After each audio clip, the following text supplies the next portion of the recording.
All right, next up is going to be a presenting company that's Skip Stone. He's the founder and CEO of Stash Logics. Skip, you're up next. Thanks, Josh. Appreciate it. And thank you, Lisa. It was an honor to be speaking after Cheech. I've watched all of his movies growing up in the 80s, so that is really fascinating. I did see when Cheech was on last episode, so that was what inspired me to apply to this. So anyway, thank you, rest of the investors and all attendees as well. I know Carrie and David, so special hi to them as well. And I will share my screen.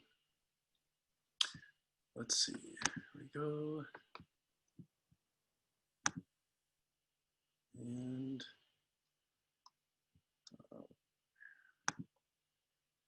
okay, so as I said, I'm Skip Stone, founder and CEO of Stash Logics. We make the best stash bags in the world.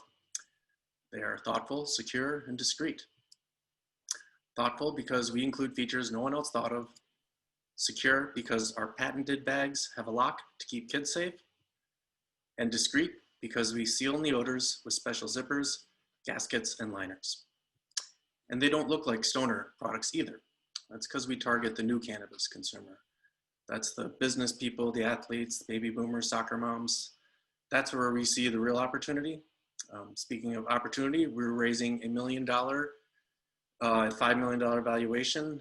It's a Series A equity round. We have $690,000 already raised, so we'd love to close around with people here on this call. So let's dive into what investors are interested in. So I'm going to quickly run through the problem, the market, the competition, traction, financial model, exit, and the team. So first, the problem. Keeping kids safe from edibles, has always been a driving force for us. Edibles need to be locked up around kids, end of story.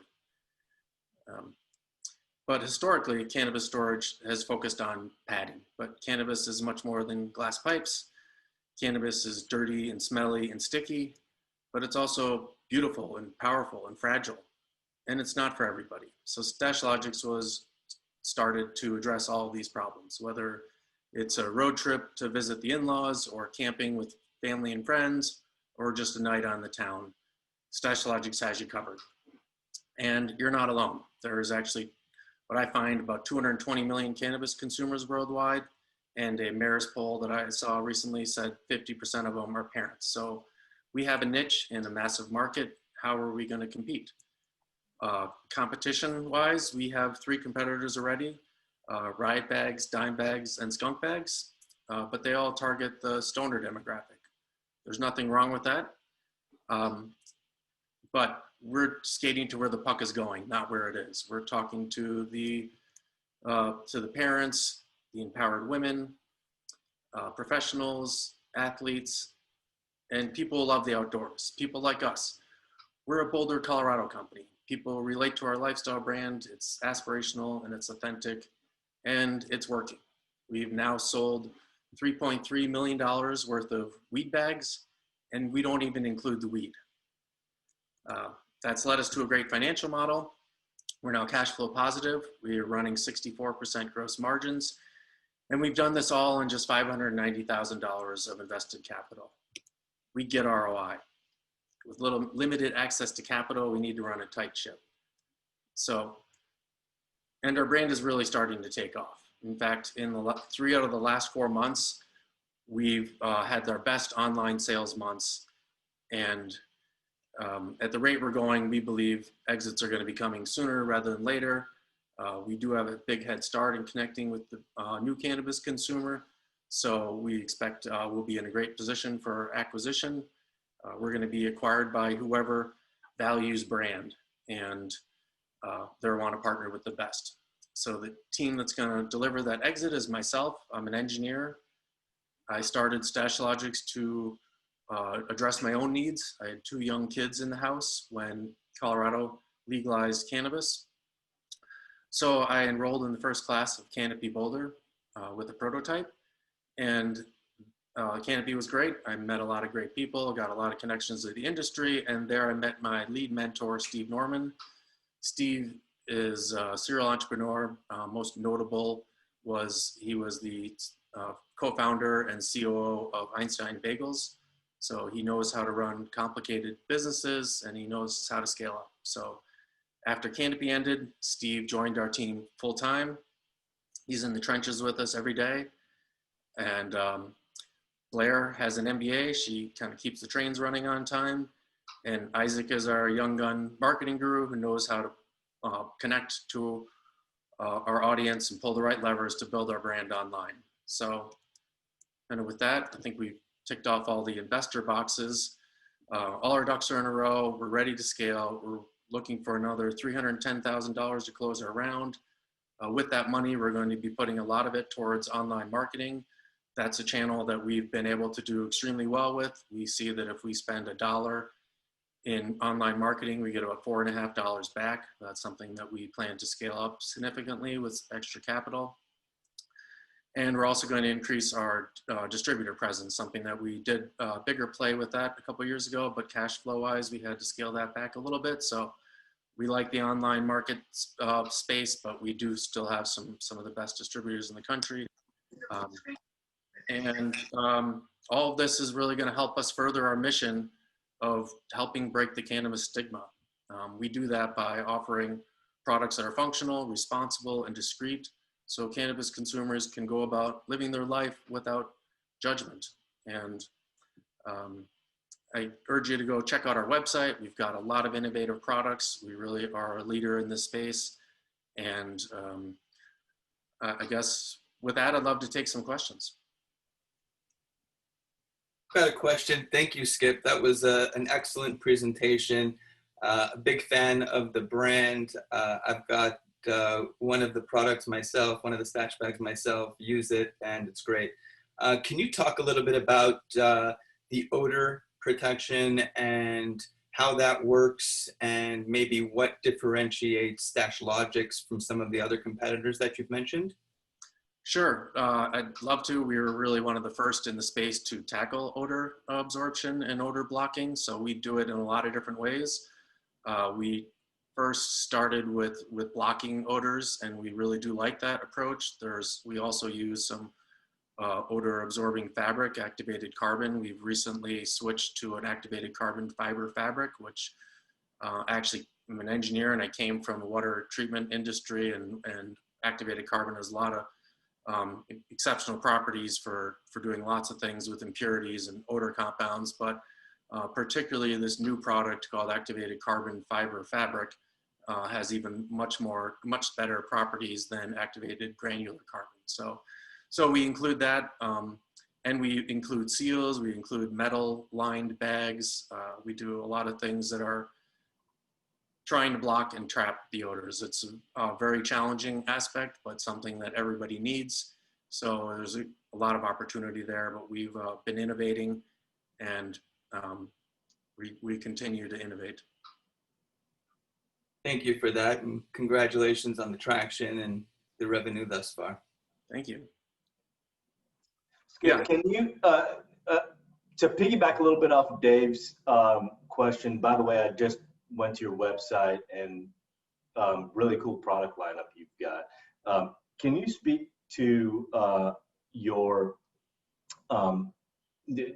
patent portfolio? Is there any distinct IP that that holds value, particularly as you look towards an exit? I would assume that not only do you have a great product, but it's defensible.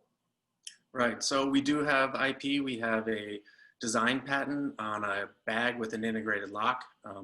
We do have some people that are copying us. We have some threatening letters sent to them. We may decide to go after them at some point, but cash flow wise, we have not, other than sending them notices. We have other patents that are in submission. It's something that we plan to do, but ultimately we are a brand company and we're fully focused on a brand play. IP can help slow competitors down and other things, but at the end of the day, we're not an IP company. It's fully a brand, but we're innovating. Everything that we do is unique and new. We have not copied anybody, and we have a lot of great products in development. So that's a big Yeah. focus. Okay, that being the case, if you don't mind, I'll ask a quick follow-up in terms of getting the brand out. What are you doing in terms of marketing and reaching your end consumer? Right. So our most successful has been Facebook marketing. We spend $1 on Facebook, we get $4.50 back. It's been very scalable, and we think that we can ramp that up very quickly. Otherwise, that is what is fueling our wholesale. We're in probably the best, almost all of the best dispensaries in the country, from Curaleaf to Harvest to there's really almost all of them. Michigan, Ohio, Oklahoma, California. We're in a lot of that is driven by our online marketing. We know who cannabis consumers are. We get our brand out in front of them. That drives our wholesale. Distribution is low hanging, easy to deal with. We plan to ramp that up when cash flow, when we have more capital. So, but online is really where we want to be, and we think that's the best place for us to scale. Appreciate it. Thanks, Skip. Really neat stuff. Yeah, thanks. I do have a question for the investors. I'm curious, and one of the reasons we are raising more money, and we'd love to close this round. We will be closing this round in probably another month or maybe a couple weeks past that. But what I'm most curious about now that I have some investors here is what would you want to see from a company like ours as a Series B round? You know, our next raise. What kind of metrics would you? We constantly are trying to figure out, do we look at revenue? Do we look at margins? We're trying to play both sides of the fence here. We're doing really well. We've done it mostly bootstrapping it, but I'd love to know I know tech has been a different play, and it's usually all about just get numbers. And I'd be curious to know what numbers people care about the most in a play like this. I'll answer that. So to us, it's for a brand, it's going to be revenue and the traction that you're seeing. So for a product like yours, one of the, I guess, challenges is because it's so well made. It's I don't want to say one and done, because there's other items where I might buy it as a gift for somebody because it's it works really well. We like to see traction and then return customers as well. When it comes to brands, for a Series B, I think we're going to be looking more towards that, how close you are in reality to an exit. And, maybe it's going to be to one of the bigger bag companies, I'm not sure, but maybe like a JanSport or someone like that, who's got a bigger audience, bigger distribution. I think that's potentially what you would need to bring on before getting to a Series B. We'd also look at who you have on the board at that point, those kinds of things. But it's a great question, and I love the fact that you're asking that of the investors. And I encourage all the presenters to ask us questions as well, because it's always a matter of fitting both ways when it comes to investment into a company. A lot of us on the Zoom call today do add a lot of value other than just allocating capital. And so it is very important that we are matched up with the right operators and vice versa. So I commend you for that, Skip. Okay, thanks. Yeah, the reason I ask is we're running really strong margins. Our products are well made, but we've done a very good job of sourcing. So we just want to make sure that if it's revenue, there's reason for us to reduce our price and increase our revenue, which is easy to do. We do have, to your point about a one and done, we do have a lot of products made for all sorts of things. And I kind of talked a lot about bags, but really some of our products that are really taking off are some of our jars and humidor jars, we call them smart jars. And some of those are low price. So we do innovative things for all sorts of cannabis storage items. Our company could morph as the brand gets bigger. A lot of people ask us for different things, but we've kind of kept our focus in storage realm.